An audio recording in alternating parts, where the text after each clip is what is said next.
I hope to create more of an awareness, in the society so that kids know that they've got somewhere to turn and somewhere to go to.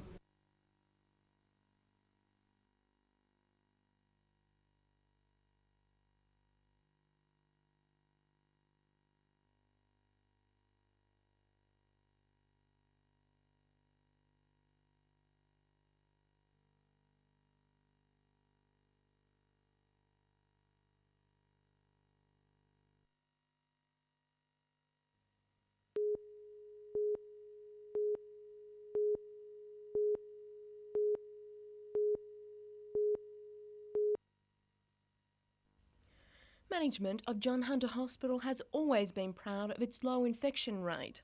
But in the past 7 weeks, 8 heart surgery patients have come down with bacterial chest wound infections. Well, to protect the safety of the patients, we've actually reduced or stopped our planned surgical program. We're continuing with the emergency surgical program. A comprehensive audit of cardiac surgery theatre procedures is now being conducted. We're evaluating every step that the patient walks through the process of having cardiac surgery in the hospital, with the cardiac surgical team being very much a part of that. A number of different organisms have been identified as the cause, making it a difficult task for the infection control team to isolate the exact reason why the 8 patients came down with wound infections. One man was dangerously ill. He, along with the 7 others, however, are now recovering and are now responding well to antibiotics. I think what we have done is recognise this early. We've taken significant steps to identify the patients involved, to protect the safety of future patients, and to do a very thorough and open and transparent investigation. John Hunter Hospital is rescheduling heart surgery for 8 people. Patients who have recently undergone operations will also be notified and advised to have a checkup. Tanya Carlisle, NBN News.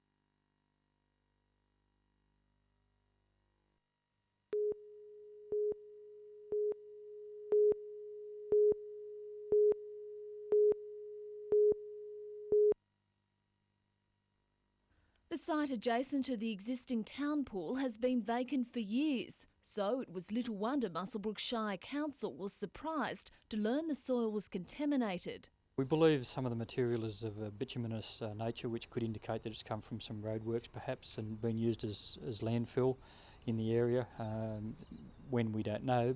But what is known is the materials are similar to the contaminants found at a nearby roadworks site. This discovery is set to delay the construction of the 25-metre indoor heated pool by at least 2 months. The find is a major setback for the project, with $50,000 already being spent on a study to identify the level and extent of contamination. But the biggest cost could come in removing the contaminated soil. The Environmental Protection Authority will be monitoring the situation. Meanwhile, efforts will also be made to speak to older residents of the community who may be able to shed some light on the site's history. Lyndall Derrick, NBN News.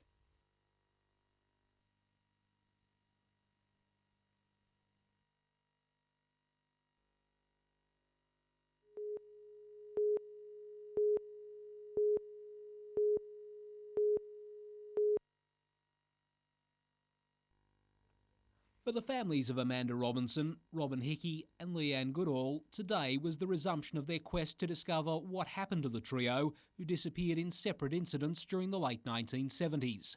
State Coroner John Abernathy reopened the inquiry and within minutes closed the court to orbit the families to hear from a woman who has had her identity and evidence suppressed because of fears for her safety. The spotlight then turned to the police handling of investigations into the 1979 disappearances of 14-year-old Amanda Robinson at Swansea and 17-year-old Robin Hickey from Belmont North. Former Sydney Homicide Squad detective Jeffrey Neil McDowell was recalled to go over evidence he gave last year on the fortnight he spent on the Robinson case in late April 1979. Jeffrey McDowell told the court colleague Alan Herman and he were sent to Newcastle with instructions to concentrate on the Amanda Robinson disappearance. McDowell couldn't say who headed the chain of command for the investigation, nor was he able to shed any light on who ordered their withdrawal after just 2 weeks. McDowell later added that he believed the Sydney detectives had made some headway and agreed that had they remained on the inquiry, they could have done further work. Gary Blair, NBN News.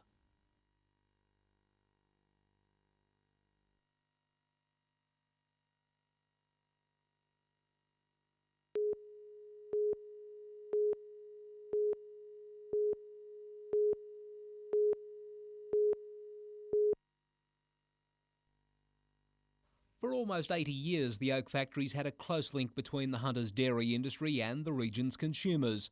But from later this month, the connection will be eased when bottling of milk ends and the distribution of dairy products from the site is reduced. A decision the farmer-owned cooperative has blamed on the pressures of dairy industry deregulation. In a statement, dairy farmers said it had to consolidate manufacturing infrastructure to deliver cost-effective operations. It's a decision which has disappointed Newcastle Trades Hall Council. In our view, it's another example of deregulation, killing country jobs, and that is always disappointing for a company with a long association with the town, as Dairy Farmers has. The exact number of job losses from the restructure is yet to be determined, with some of the 140 employees offered jobs at the company's Cardiff and Berkeley Vale distribution operations. Dairy Farmers says Hexham remains a key part of its processing activities and will have an increasingly critical role in raw milk collection for the Hunter, Mid-North Coast and Tamworth areas. Gary Blair, NBN News.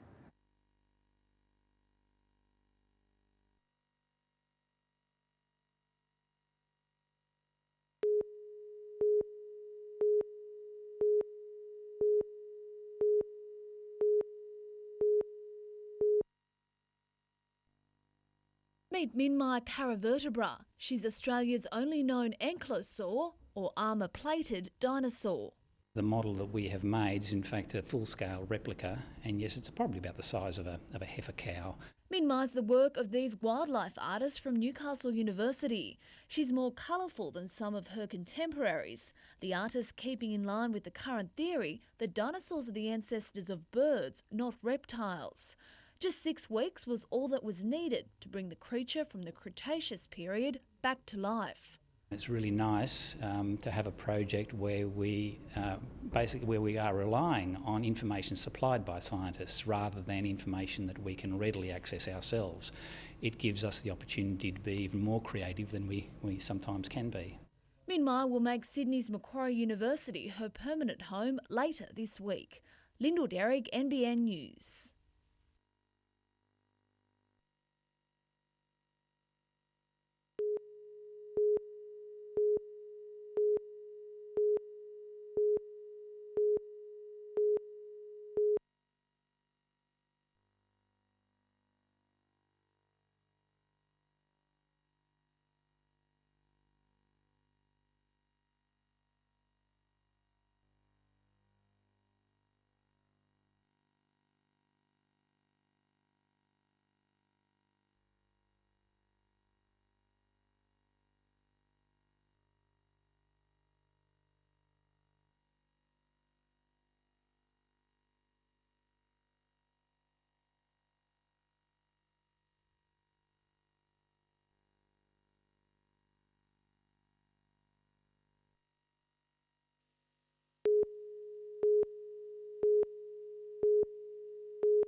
It's a special bond between a grandparent and a child that often provides a rewarding experience for both.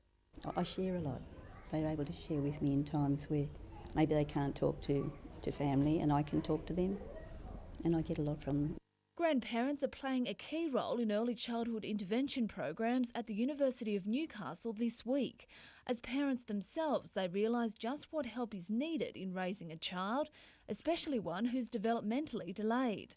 Wendy Turnbull believes just a little encouragement and participation has had a lasting impact on her granddaughter Rebecca. I think she's loved having me here and I love being here with her.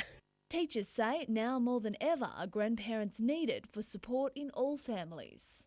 Wherever the support can happen, that's great.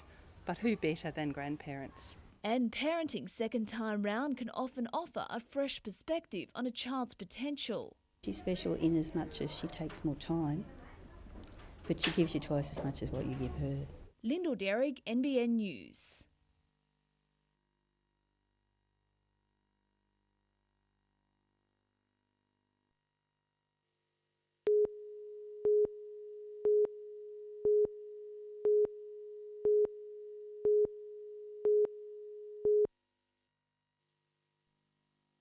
The glass dome atop Cairns Casino and the Lyric Theatre in Sydney are among JML engineered facade's most famous designs, but the company's success internationally has been attributed to its extensive use of the internet.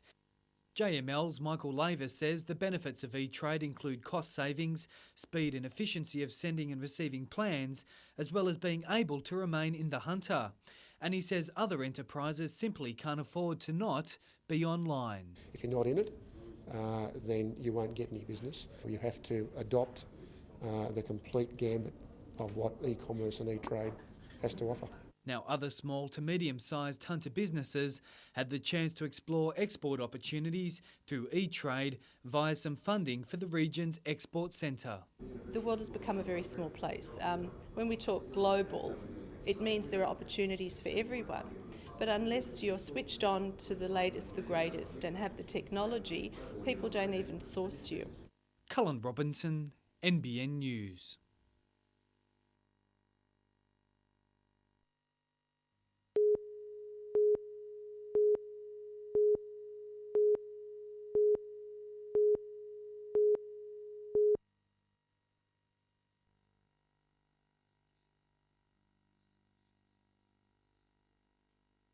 Although this kind of abuse doesn't leave any bruises, the emotional scars of constant put-downs can take years to heal. So a video and CD-ROM were released today in Newcastle to help social, community and health workers, as well as police, learn the telltale signs of emotional domestic violence. You can emotionally abuse someone every day by, telling them they're bad or stupid or no good or whatever, and that really affects people's ability to be able to make decisions about what they want in their life. Called Through New Eyes, it's the only video of its type, and its makers, the Hunter Regional Domestic Violence Committee, hope it's used across Australia as a training or community service tool to help deal with the issue.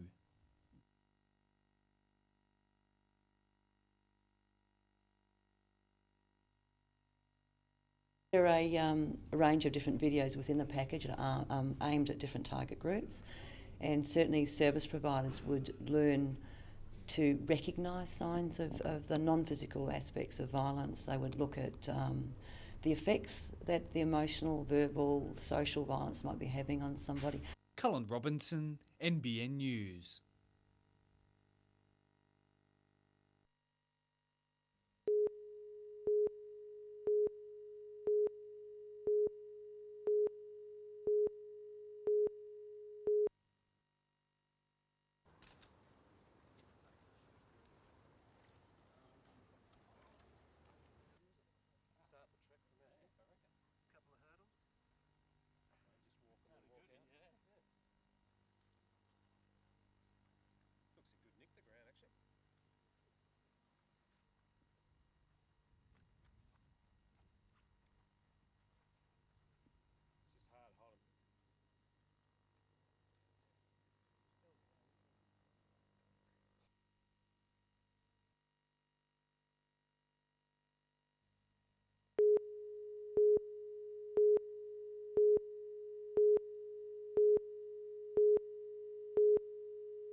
While every training session counts in the NRL, today's was crucial for the Knights, one day out from a game and with a number of key players testing their recovery from niggling injuries.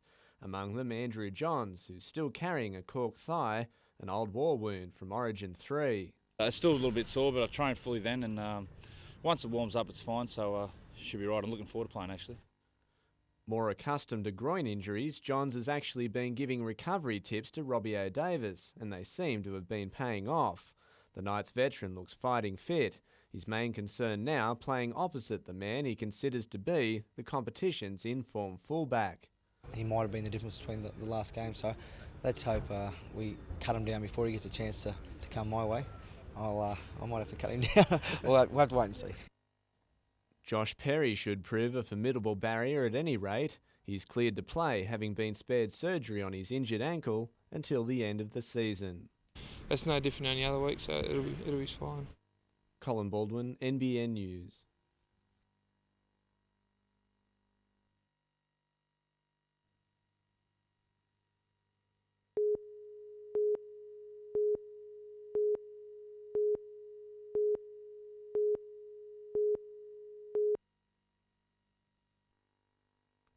Bradken Rail has spent $500,000 to establish the rail wagon maintenance complex at Hamilton North.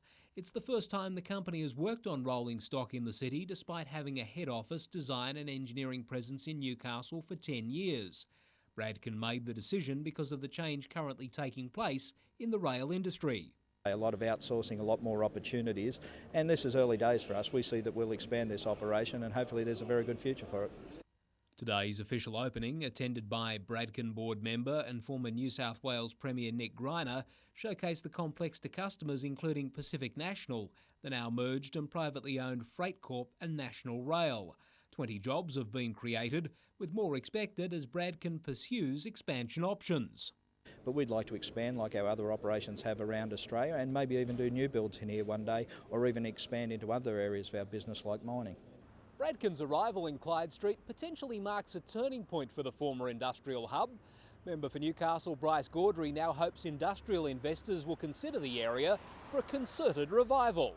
One of the problems that we've faced in Newcastle over time is the loss of employment in the manufacturing area, and anything that can bring that back I think is positive for Newcastle. Gary Blair, NBN News.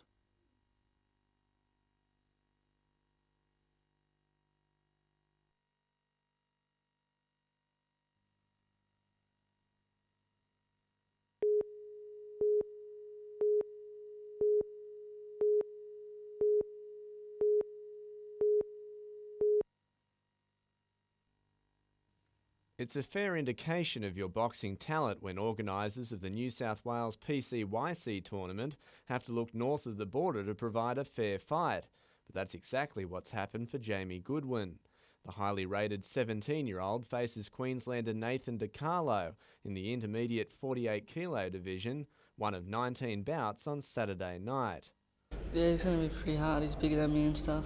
There's no one in New South Wales to fight Jamie, so we had to go to Queensland. And we've got someone, he's just going up a division to fight him. But the Maroon contingent won't end there. Inviting an opponent for Jamie seems to have sparked a boxing state of origin, with 8 other fighters set to follow. And there's more online than just divisional titles, with the Russell Stewart Memorial Belt being offered for the first time. He's from Cessnock PCYC and Bellbird Boxing, and he had his last fight with cancer and died recently. And all his mates have put in and have got a memorial belt to be given to the best boxer of the tournament. The battle begins at the Broadmeadow PCYC on Saturday from 6:30 p.m.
The 12-metre steel cruiser remains where it foundered.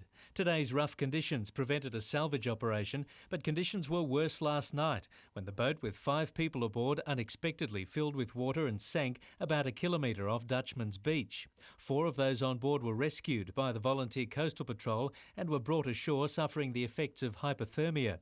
The boat's skipper, 60-year-old Robert Lynn McIntyre from Tanambit, couldn't escape the cabin. His body was recovered this morning. When the boat did go down, the 2 on the flybridge grabbed hold of the bow rail, and 2 of the 3 occupants in the wheelhouse managed to get out of the cabin and also hang onto the flybridge. The group was returning to Tea Gardens following a day trip to Nelson Bay when the vessel began taking water. The sinking would have gone unnoticed if not for the only eyewitness, Robert Byron, who was watching from his veranda and instantly raised the alarm. I was looking at it and it made a couple of funny turns, and next thing it just slipped to me. It slipped in backwards in seconds, went straight to the bottom. And I was in shock. I couldn't believe what I'd seen. In failing light, Robert guided the rescue vessels to the stricken boat, the police giving him full credit for his actions. He said to me, "You did a brilliant job. You've saved 4 lives." The cause of the sinking remains a mystery. A salvage attempt will be made when windy conditions ease. Paul Lobb, NBN News.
If they can share their experience with one another, we may come up with some really new approaches to this issue, but we've really got to tackle it from all angles.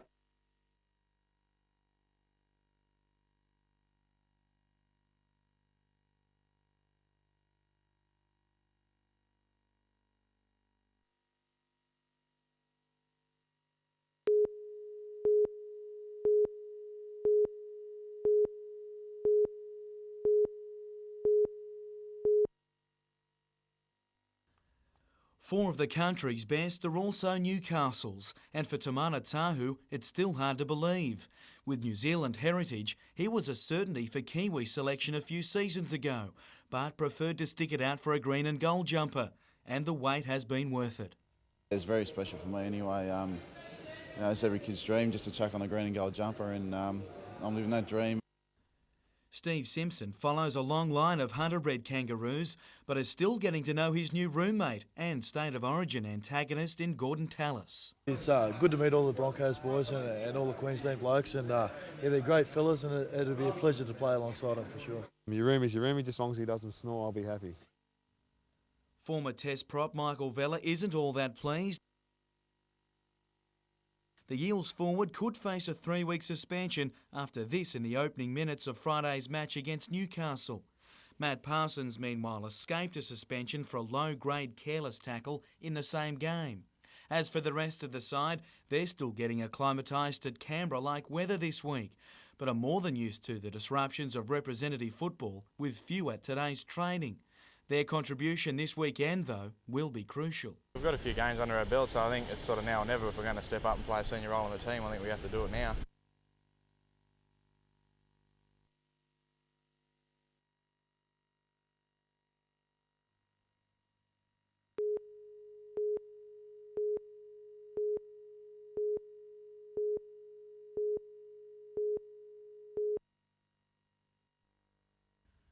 It's taken months to organise, but the fruits of that labour were on various sporting venues in and around Newcastle today. The Eastern University Games caters for some 28 higher education campuses from across the state. It's a city that lends itself to sporting activity, and it's proving that to be the case this week. Three-time Australian Uni Games champions, Newcastle's men's soccer team was looking good early against Hawkesbury, with Peter McPherson making it 2-1. But it was a controversial finish. A foul in the area soon had it back on level terms. Newcastle having to settle for a draw in its opening match. It wasn't all about winning though.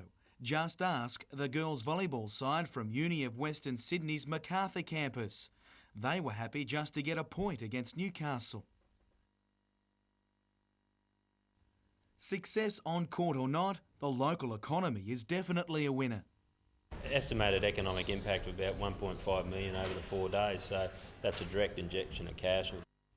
And more is set to come. Newcastle will host the National Student Games here next year. Which is double the size, more than 6,000 competitors, and from 45 campuses across Australia. It's going to be big, so this is a great test event.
While reeling in the competition leaders is on the to-do list, first priority for Phoenix North was to shore up second spot on the ladder, and Nathan Wilkinson went straight to work. Defence was at a premium at either end, but Uni should have done more with this. No one could question their commitment in trying to stop goals. Little could stop Wilkinson though. A great solo effort, ending with the perfect finish to make it 2-0. He had a hat-trick before half-time as North racked up a 6-1 win. South still lead the competition, but the battle for fourth place will highlight the remaining rounds. In Group 21 Rugby League, Singleton got the better of Aberdeen by 26 points, while the Rams were kept honest by Scone before winning 30-22. And redhead triathlete Boyd Conrick has won the biggest event of his career in what's been a successful European season. Racing in France, Conrick won the Le Mans International Triathlon. Raced over the Olympic distance, he won by almost 2 minutes and follows another top 5 finish recorded last week.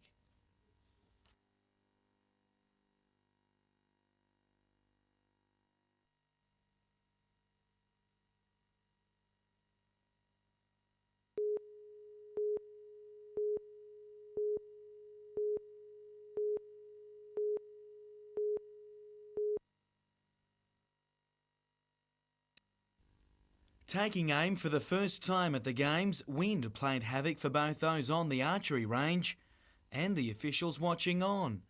It takes a bit more than that to blow 2000 Olympian Melissa Jennison off course. The University of Canberra student knows all about competing at the highest level and doesn't mind the more relaxed atmosphere at these Games. It's a lot more stressful at the really top end. I just wanted to come and compete and have a bit of fun, good times, all together. Fun or not, winning was all she targeted today.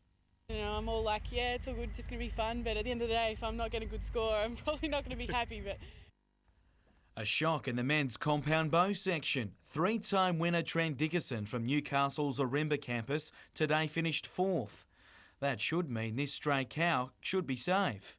However, the line was after the linesman at the soccer. Newcastle's men's team was just chasing goals, but simply couldn't break down some desperate UTS defence. The national champs had to be content with a 0-0 draw, but still progressed to the quarter-finals. The quality of skilled athletes might vary at these games, but few could question University of Wollongong's striker Michelle Carney. She plays for Australia. It's not clear just how well ultimate frisbee is catching on, but with 2 days left, the business end of the event is drawing near, with many sports heading into finals tomorrow.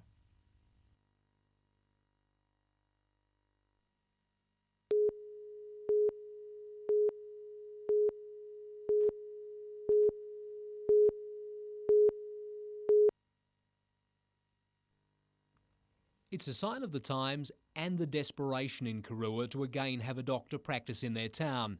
7 months without a GP, and these residents are now starting to rely on Newcastle hospitals for medical attention. Stories to highlight their need are plentiful.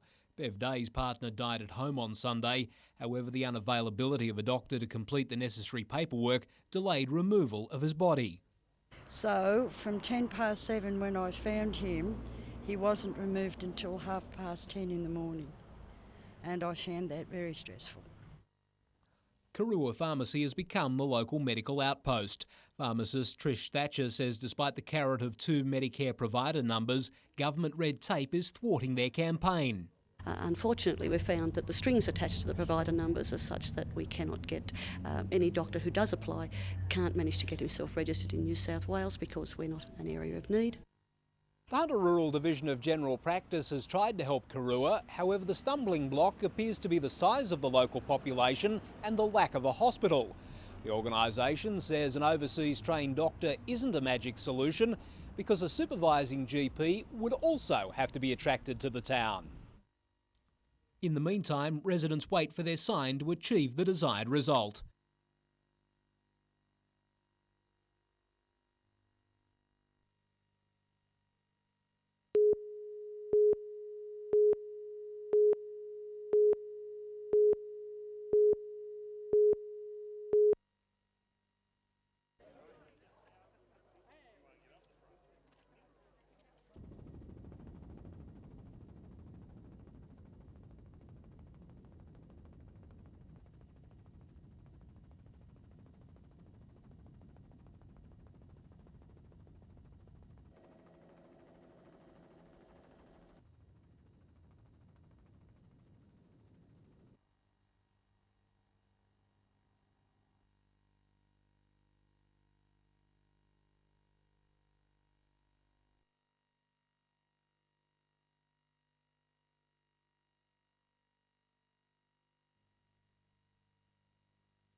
The Police Minister may appear to be just pressing the flesh with Lake Macquarie officers. However, this is policy development groundwork, Michael Costa style. There's a lot of knowledge of policing that's embodied in our frontline police, and turning that into legislation and good policy and good policing practice is what I'm about. The 2-day tour is also discussing Lake Macquarie's involvement in the impending trial to issue infringement notices for some minor crimes. Officer safety a talking point following last month's shooting of Cessnock Constable John Hassett, although Michael Costa maintains that the federal government must improve import surveillance to stem the flow of handguns into Australia. And certainly we have the toughest firearm regime in the country, but whilst you've got porous borders, you're still going to have illegal handguns landing on the streets of New South Wales.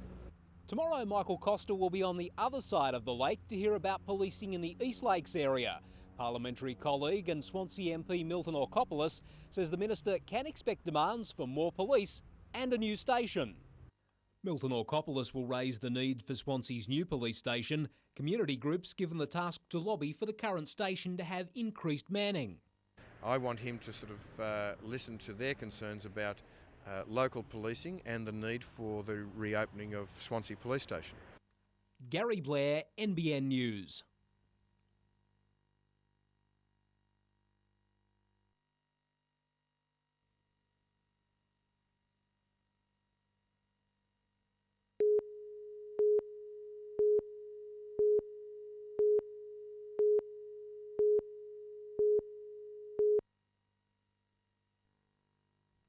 While her preparation has been perfect, in only 3 weeks' time, Yvette Rodier will dive headfirst into the biggest challenge of her life. The 20-year-old is swimming for Australia in the 400 individual medley at the Commonwealth Games in Manchester.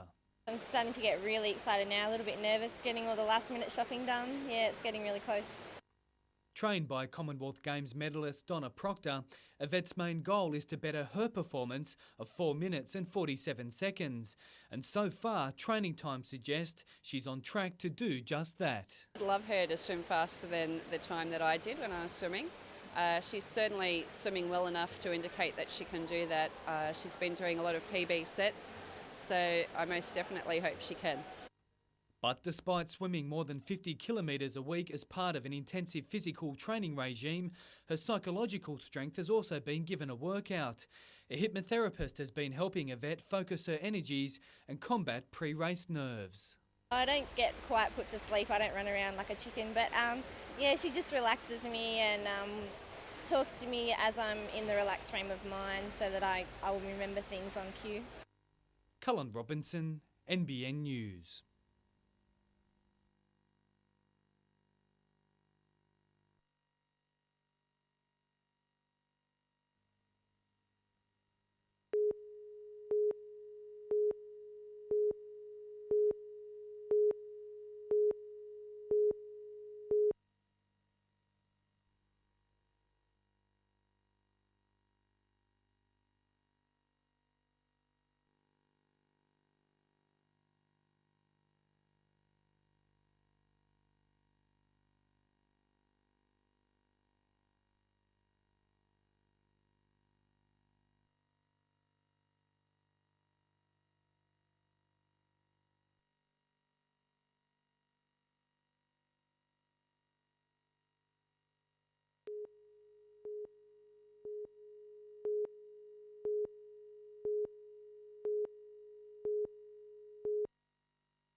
The idea of a paid maternity leave may seem frightening to some small businesses, but according to Prue Goward, it shouldn't have to be.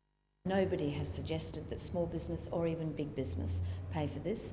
This is about a social responsibility and assisting young families where mum and dad are both having to work. While all Australian women are entitled to 12 months maternity leave, paid maternity leave has largely existed only in the public sector. The push now is for a government-funded minimum payment scheme for all working women. But some businesses remain cautious. Now, if the government's paying for it, it's still going to cost business in the community somewhere along the line to cover all of these costs. So we've really got to work out where it starts and where it finishes. It's very complicated. The Hunter Business Chamber is also concerned employers will still have to bear the cost of employing someone else for the maternity period. According to the Sex Discrimination Commissioner, paid maternity leave is inevitable, as Australia is one of only 2 countries in the Western world without it. So the issue lies in exactly how it should be paid for and coming up with a scheme which is suitable for all industries. We currently spend $16 billion a year supporting families, so I think that says the country is prepared to do it.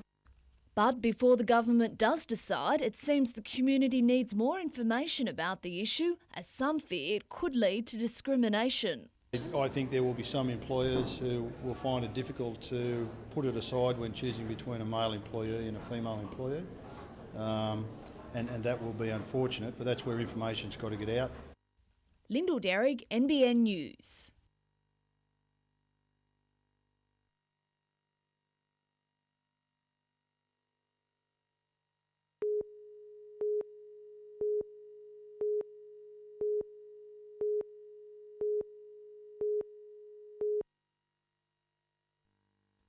NBN News visited the Stockton Ferry Wharf 2 years ago when people using wheelchairs mounted a campaign to have the wharf upgraded.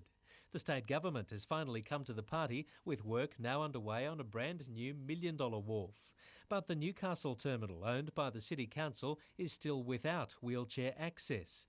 Ferry passengers, though, are thankful that at least one of the terminals is being upgraded. Call it the piers underneath, they're just falling to pieces and there's no access for disabled, so hopefully we'll get that this time. People have to carry their prams on, so I think if they get a walkway on, it'll be good for prams and people in wheelchairs. Norm Thornton on the left, Reg Stokes and their mate Aubrey Lyon all helped construct the existing Stockton Wharf in the 1970s and are keeping a close eye on the latest project. They recall the days of the car ferry from Newcastle to Stockton, which then gave way to the timber diesel ferries and now the modern catamaran-style models. The new floating pontoon wharf should be finished by Christmas, adding another page to the Stockton ferry's history. Paul Lobb, NBN News.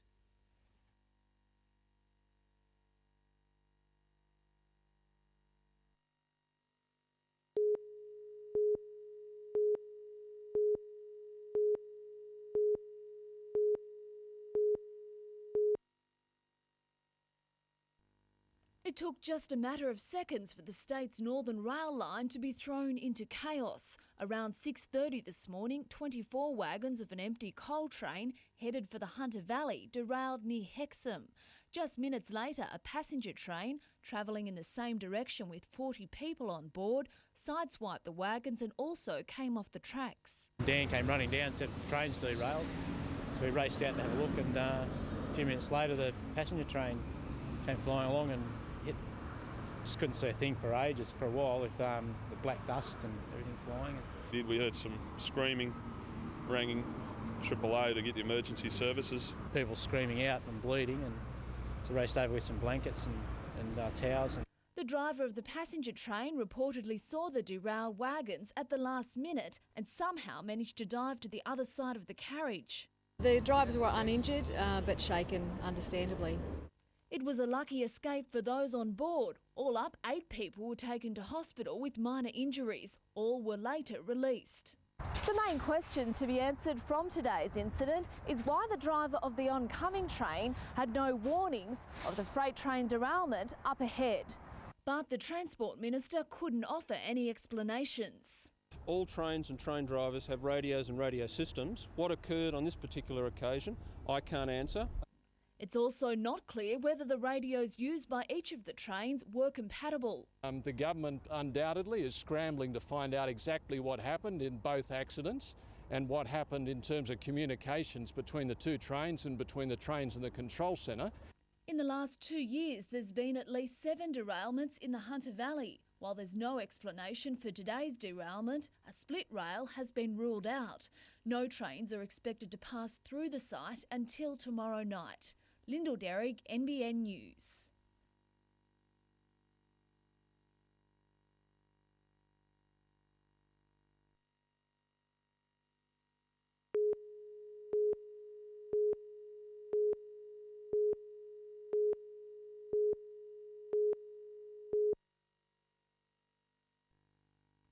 They came, they played and they spent. 3,300 students from across New South Wales and the ACT competed at the Eastern Australian University Games, taking part in a variety of sports. And while the spoils of Newcastle University's success were being polished, it was in the cash registers around the city that the real race was won. We estimate $1.5 million of direct spend this week, and obviously that is likely to triple with the games coming forward next year. So the community will gain enormously from that. Although a huge event in itself, the Eastern Australian Uni Games were also used as something of a trial for the big event next year. In late September, the city will again host uni students. This time, some 6,000 are expected to attend for the National University Games. And if the feedback from this week is anything to go by, there's sure to be a lot of cashed up, happy students willing to accept Newcastle's hospitality. They've loved it. People coming into Newcastle have found Newcastle people to be really friendly and outgoing, very supportive of them. They've really enjoyed themselves on the field, and their social program, I hear, was a real success. Cullen Robinson, NBN News.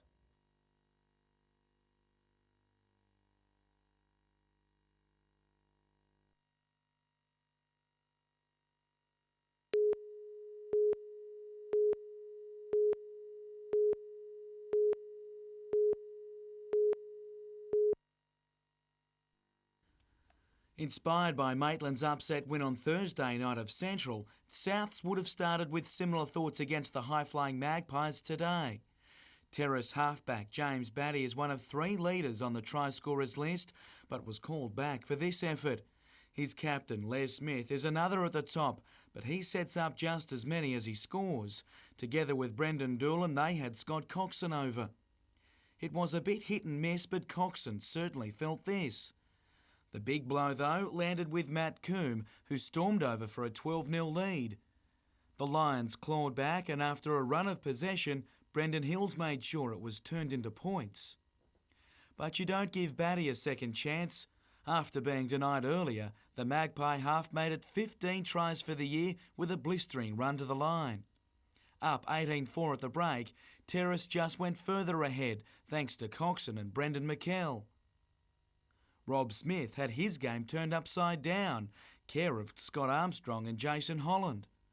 Coombs soon had a double for the Terrace. While Souths needed something to go their way, and they used just about all of their luck in coming up with this try.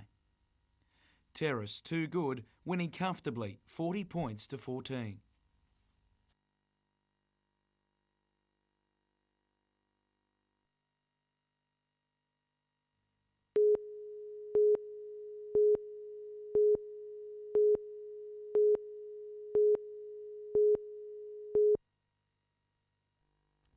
It's a little like being stuck on this machine. No matter how much Robbie Davis tries, he's not going to make it onto his home ground this weekend.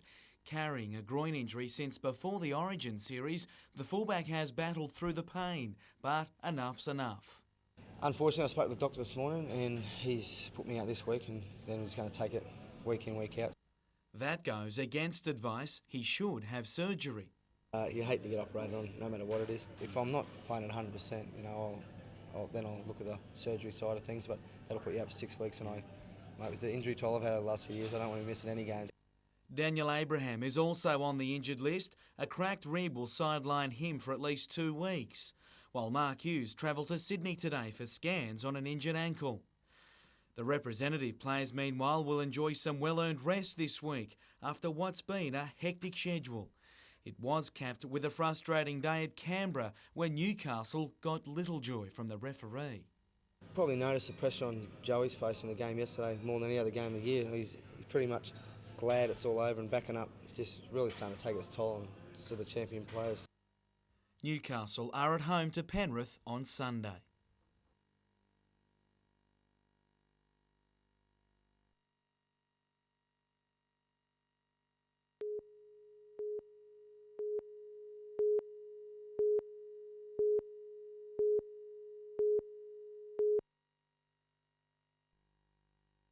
It was a day for sharing the thoughts of Premier Carr. Instead of the usual state government good news announcements, the Newcastle business community got some thought lines from Bob Carr's recently released book. He was also able to provide some insight on the multi-purpose shipping terminal proposed for the former BHP Steelworks site. Newcastle Port Corporation is preparing a submission that will be considered by the Minister this month, and will act on the basis of the submission. Lord Mayor John Tate recently challenged Bob Carr to reveal a timetable for the development. The Premier says that's in the hands of the private sector. We've got it set up, we're ready to move when private investors say, yes, we want to put money into a container port, but we want to put it into Newcastle. The coal industry was also on the Premier's mind. Bob Carr announcing government support to expedite research into the commercial production of coal bed methane gas in the Upper Hunter. He also expressed satisfaction with the progress of plans to sell the region's state-owned coal mines. There is a lot of interest, I think more than half a dozen expressions of interest, and this is the best way to give job security to the workers in those mines. The announcement of the power coal sale is expected within a month. Gary Blair, NBN News.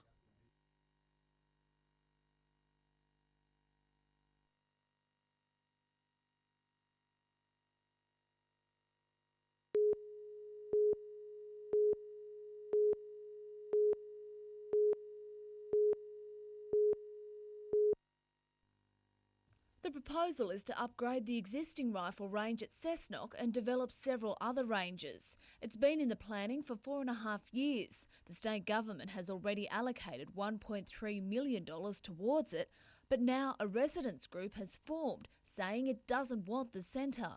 You won't be able to enjoy the amenity of your own home because you'll basically have World War III in the background. We estimate there's about 6,000 residents that will be affected when the new gun ranges are built. It will impact heavily on the areas of Bellbird Heights, Ellalong.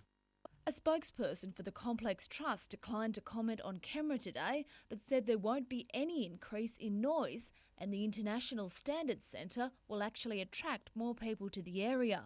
A development application is currently before Cessnock Council. The residents group has called a public meeting tonight, hoping to voice its concerns over how the range will impact on the Aberdare State Forest and just how noisy it could be. This is one of the reasons we moved away from Sydney, and I can't believe it's happening here. The meeting gets underway at 7 o'clock at the Cessnock Supporters Club. Lyndall Derrick, NBN News.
Roadside advertising for a GP is a sign of the frustration in Karua. Now their local MPs have admitted the feeling's mutual as the campaign to attract a replacement doctor heads toward the 8-month mark. Member for Patterson Bob Baldwin says the community is right. Bureaucratic red tape is proving a problem. Some of the medical associations that approve doctors need to start to think about the number of doctors that are trained and certified each year and what they will allow to come in. I think what we need in Australia is a massive influx of doctors from overseas. Among the frustrations for Port Stephens MP John Bartlett is a doctor classification system that classes Karua as an urban area. Well, you certainly need to go back and look at where you're drawing these lines on the map, because why the Tomaree Peninsula, for example, is classed as rural and metropolitan for Karura and Madawi is just laughable. NBN News has contacted both the state and federal health ministers about Karua's plight. Neither was able to suggest a quick solution to the town's problem. Karua's best hope now rests with talks scheduled for next week to involve doctors' groups, Hunter Health and community representatives. Gary Blair, NBN News.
It's a contract ADI Newcastle wanted to tie up. The company's first fleet of vessels, the Australian Navy Minehunter, has now left the dock. Fleet 2 will be half a dozen amphibious watercraft for the Australian Army. The deal perfectly timed after ADI's recent shortlisting for another major defence contract, the Navy's new generation of patrol boats. It allows us to keep our key skills and look after project management areas, design areas, and the shipbuilding skills that are required to be held in Newcastle until such time as we get a decision on the patrol boat contract. The completion of the Minehunters has significantly cut the plant's workforce. The Manufacturing Workers Union believes the 40 jobs the latest contract provides is pivotal for the future.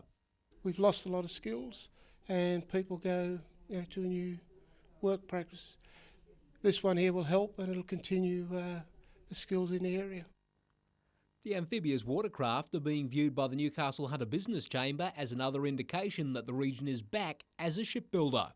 Well, it does. I mean, we spoke years ago about the submarine contracts not coming here, and now I think that we're justifiably being rewarded for the skills base that we've developed up here. In an ironic twist, the amphibious watercraft will be carried on the warships Manoora and Canimbla, which were refurbished at the neighbouring Forjax dockyard. Work on the contract begins next February, with the first craft due for trials late next year. Gary Blair, NBN News.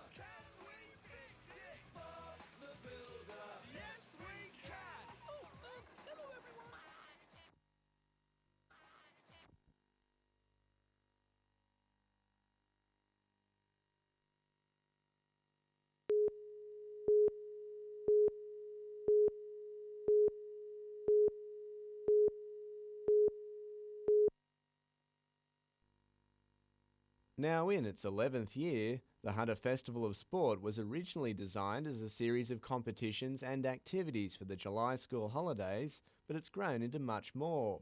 While sports like netball are continually fully subscribed, Masters and Paralympic categories have been included, along with promotions encouraging people to try different sports. Overall, it's seen numbers jump from 5,000 to an estimated 10,000, and while it's hoped the festival will one day attain a similar status to the University Games, a greater overseas commitment is the next focus, with 1,000 US youngsters expected next year. It will involve different sports, we'll have some baseball and some volleyball, so again it'll expand the number of sports we're promoting during these 2 weeks. To Union and New South Wales Country continues its Australian Rugby Shield campaign in Narrabri tomorrow, taking on arch-rivals Queensland Country in the semi-finals. The Cockatoos side features several Hunter players, with few changes expected to the lineup which beat Melbourne last weekend.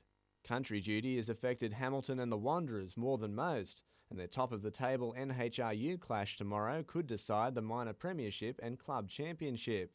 Merewether Carlton, meanwhile, will be defending both the Hawthorn Cup and 4th place when it hosts Singleton. It's a similar story this weekend in Newcastle Rugby League, with a battle of the leaders tomorrow between Wests and Lakes, while on Sunday Central and the Blues fight it out for 5th. And in the NBN Soccer League, Highfields host the Gunners tomorrow, with the Eagles clash with Broadmeadow on Sunday, the match of the round. Colin Baldwin, NBN News.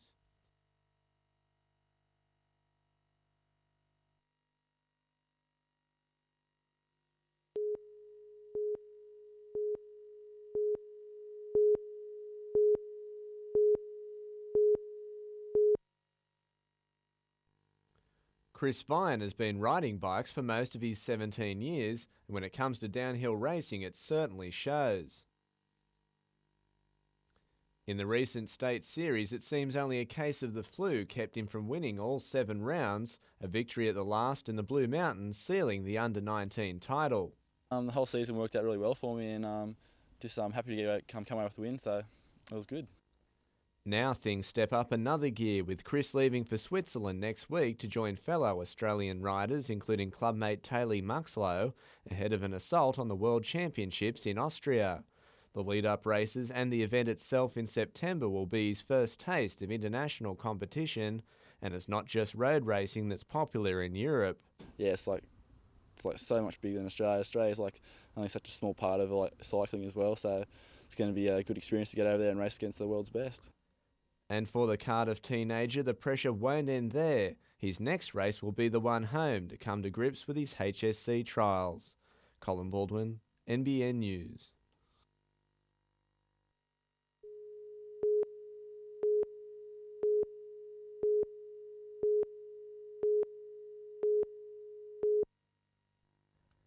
Cattle have long been an important part of Dungog Shire's farming landscape. Despite the savage downturn in dairying, a new guide released today continues to encourage farmers to keep livestock in their plans for the future. They're also being told to consider several new options. For example, rabbits, organic chickens might only require $10,000 to $20,000 of investment, but if they generate an extra $20,000 a year or $30,000 a year in income for not a lot of work, then it's very exciting. The success of the diversification plan is now in the hands of farmers. Dungog Mayor Steve Lowe believes its crucial agriculture flourishes, with the full effects of dairy deregulation still to be realised in the Shire. We've had 30 farming families go out of business out of 95 when deregulation began. The trouble to move forward now in our community is really up to those farmers to adjust to the new conditions. The Hunter Area Consultative Committee helped prepare the Dungog Diversification Plan and hopes farmers will tap federal government support to develop the opportunities.